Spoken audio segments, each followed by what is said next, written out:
Hello বন্ধুরা, দেখো আমি সারাদিন আজকে কি কি করলাম, কোথায় গেলাম সবটাই তোমাদের সঙ্গে শেয়ার করব। পুরো ভিডিওটা দেখো, আশা করছি তোমাদের ভালোই লাগবে। আর লাস্টের দিকে দেখো আমার সঙ্গে কি ঘটে গেল আজকে, সবটাই দেখতে থেকো। তো হ্যালো বন্ধুরা, আমি স্নেহলতা আমার আরেকটা নতুন ভিডিওতে তোমাদের সকলকে স্বাগত জানাই। Welcome back to my new blog. আশা করছি তোমরা ভালো আছো, তোমাদের ভালোবাসায় আমরাও অনেক ভালো আছি। তো দেখো আজকের ব্লগটা আমি সকালবেলার মনে করো ঠাকুর পূজা টুজা এইসব থেকেই শুরু করব। এদিকে দেখো আজকে আমার সঙ্গে কি এমন ঘটলো, তার জন্য আমাকে আবার স্নান করতে হলো সন্ধ্যাবেলা, মানে বিকেলবেলা। তো সবটাই তোমরা দেখতে পাবে, পুরো ভিডিওটা আর কি স্কিপ না করে সবাই সবটা দেখো। আর ভিডিও ভালো লেগে থাকলে প্লিজ একটু লাইক কমেন্ট শেয়ার করে দিও। তো দেখো সকালে ঘুম থেকে উঠে আমি ঠাকুর পূজা দিয়ে নিয়েছি, তারপর এদিকে দুধ গরম করলাম। আর আমরা তো সকাল টাইমটা দুধ মুড়িই খাই। তারপর এদিকে দেখো মেয়ে স্কুলে যাবে, মেয়ের জন্য ভাত বসিয়ে দিলাম। আর এখন না কি হয়েছে বলো তো, এখন সেন্টার না আমাদের হলো 7টার থেকে 9টা। এবার আমি যদি কয়েকদিন আমি দেরি করে গেলাম, গিয়ে দেখি কি সেন্টার বন্ধ করে ফেলে, মানে 10টার সময় গেলেও সেন্টার বন্ধ। তার জন্য আজকে দেখো আমি 9টার সময় গিয়ে সেন্টারে ডিমটা নিয়ে আসি। এসে নিয়ে মেয়ে একা একা স্নান টান করলো। তারপর মেয়েকে জামা নিজেই পরছিল, তবু আমাকে একটু বললো বোতামগুলো লাগিয়ে দিতে। তো আমি ওইদিকে বোতামগুলো একটু লাগিয়ে দিলাম। তারপর ওকে টিফিন দিয়ে দিয়েছিলাম বিস্কুট আর জেলি, কারণ আজকে পাউরুটি শেষ হয়ে গেছিলো। আর বলছে আমি 2টা চকলেট নিব, তো আর 2টো চকলেট নিয়েছিল। তারপরে এদিকে দেখো বেল টেল লাগিয়ে দিচ্ছি, দিয়ে নিয়ে ওকে রেডি করে নিলাম। আসলে এই যে স্কুলের টাইমটায় না অনেকটাই তাড়াহুড়াতে থাকি, রান্না বান্না, একটা ছোট ছেলে আছে তাকে সামলানো, প্লাস মেয়েকে খাইয়ে দাইয়ে পাঠানো, একদম টাইম টু টাইম করতে হয়। এর জন্য আমাকে সকালেই ঘুম থেকে উঠতে হয়, না হলে অনেকটাই দেরি হয়ে যায়। আর এইদিকে মানে বৃষ্টি তো সকাল থেকে হচ্ছিল, স্কুল টাইমটাতে বৃষ্টি একটু কমছে আর কি, এমনিতে সারাদিনই বৃষ্টি পড়ছিল। আর দুপুর টাইমটা এত পরিমাণে বৃষ্টি হয়েছে, ভাবছি তোমাদের সঙ্গে একটু স্কিপ নিব, কি শেয়ার করব। তো সেই সময় আমি ছেলেকে খাওয়াচ্ছিলাম, তো আর সেই সময় হয়নি স্কিপ নেওয়া। তো এদিকে দেখো মেয়ের বইয়ের ব্যাগ ট্যাগ টিফিন সব আমি এদিকে গুছিয়ে দিলাম। তারপর বললাম তো একটু টিপ দে, তখন দেখো টিপ দিয়ে রেডি হয়ে চলে যাচ্ছিল স্কুলে, মানে টোটোওয়ালা চলে আসছে, তো ওই নিয়ে যাবে।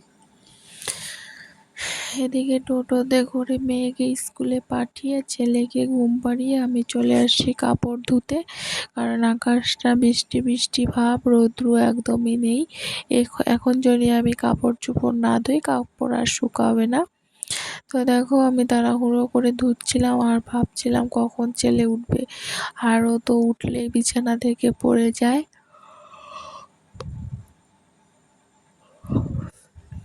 তো ওদিকেও নজর দিতে হচ্ছিল, আর এদিকে তাড়াহুড়া করে কাপড়গুলো ধুয়ে নিলাম। এরপর আমি কাপড়গুলোকে মেলে দিব। এমনিতে আমার বাড়িতে না সবসময় আমার শ্বশুর শাশুড়ি থাকে, তো তাদের সামনে তো ভিডিও এরকম করে করতে পারিনি। আমার এখনও ভিডিও স্ট্যান্ড ট্যান্ড কিছু নেই। আমি এই যে ফোনটা রাখছি এটা কিন্তু আমি চেয়ারের উপরে রাখছি বন্ধুরা। তো তোমরা প্রথম যারা ব্লগ ভিডিও করতে, তারা কিভাবে মানে ভিডিওগুলো শ্যুট করতে বা প্রথম কেমন কি করতে, প্লিজ একটু আমাকে কমেন্টে জানিও। আমার তো সেরকম স্ট্যান্ড ট্যান্ড কিছু নেই। আমি এরকমভাবেই চেয়ারে রেখে বা মেঝের উপরে টুল পেতে রেখে এরকম করে ভিডিও শ্যুট করি। আর দেখো আমি এখানে কিছু গাছ কেটেছি, পুদিনা পাতা আর না কয়েক রকমের ফুল, অ্যালোভেরা গাড়ছি। ওগুলো ভালোই ফুল টুল দিয়েছে। তো সকালে তো আমি ভেন্ডি সিদ্ধ দিয়ে মেয়েকে ভাত খাইয়ে স্কুলে পাঠিয়ে দিয়েছি। তারপরে আমি ছেলের জন্য একটু ডাল সিদ্ধ করে নিয়েছি আর ঝিঙ্গা, আলু, পটল দিয়ে পোস্ত দিয়ে করেছি। কারণ আজকে বলছিল কি চিকেন আনবে, তো তখন বলে সময় পায়নি। তারপরে এই 11টা, সাড়ে 11টার সময় চিকেন আনছিল। ততক্ষণে আমার রান্না শেষ হয়ে গিয়েছিল, কিন্তু কি করা যাবে, পরের আবদার যে মাংসটা রাঁধো তারপরেই খাবো। তারপরে আমি ছেলেকে ঘুম টুম পাড়িয়ে খাইয়ে ঘুম পাড়িয়ে তারপরে মাংসটা রান্না করেছি। মাংসটা রান্না করতে কমসে কম 1 ঘন্টার মতো লেগেছে। হ্যাঁ, তো এদিকে আমি মাংসটা রান্না করে তারপরে খেতে দিব আর কি, এরকম ব্যাপার। এদিকে দেখো মাংসটা এখন রান্না করে নিব। পুরা লবণ দিয়ে ধুয়ে নিয়ে পেঁয়াজ, কাঁচা লঙ্কা দিয়ে মাংসটা দিয়ে কয়েকটা আলু কেটে দিয়েছিলাম, দিয়ে নুন হলুদ দিয়ে ভালো করে নাড়িয়ে চাড়িয়ে কিছুক্ষণ ঢাকা দিয়ে রেখে রান্না করব। আর ওইদিকে আমি কিছু পরিমাণে জিরা, আদা, রসুন বেটে নিব পাটাতে, মানে শিলপাটাতে।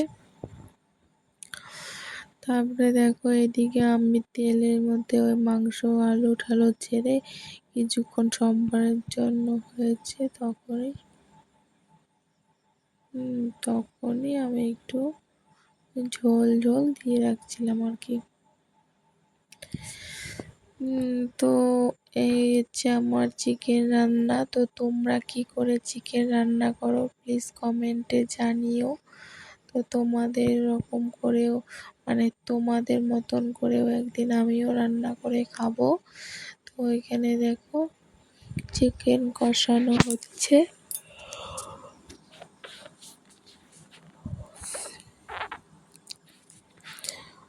কষিয়ে নিয়ে তারপরে মনে করো যে হালকা একটু জল ঢল দিয়ে, বেশি একটা ঝোল দিব না, কারণ চিকেনে অত ঝোল ভালো লাগে না। তো এরকম করে আমি রান্না করে নিচ্ছিলাম। তো কেমন লাগলো ভিডিওটা প্লিজ কমেন্টে জানিও। আর ভালো লেগে থাকলে লাইক সাবস্ক্রাইব করে দিও। আর যারা নতুন আছো তারা প্লিজ সাবস্ক্রাইব করে দিও। আর তোমাদের বলছিলাম না লাস্টের দিকে আমার সঙ্গে কি ঘটে গেছে। আমি ছেলে পটি করছে, ভাবলাম পটিটা পরে ফেলবো। এবার পটিটা ফেলতে গিয়ে দেখি একদম কুকুর চলে আসছে।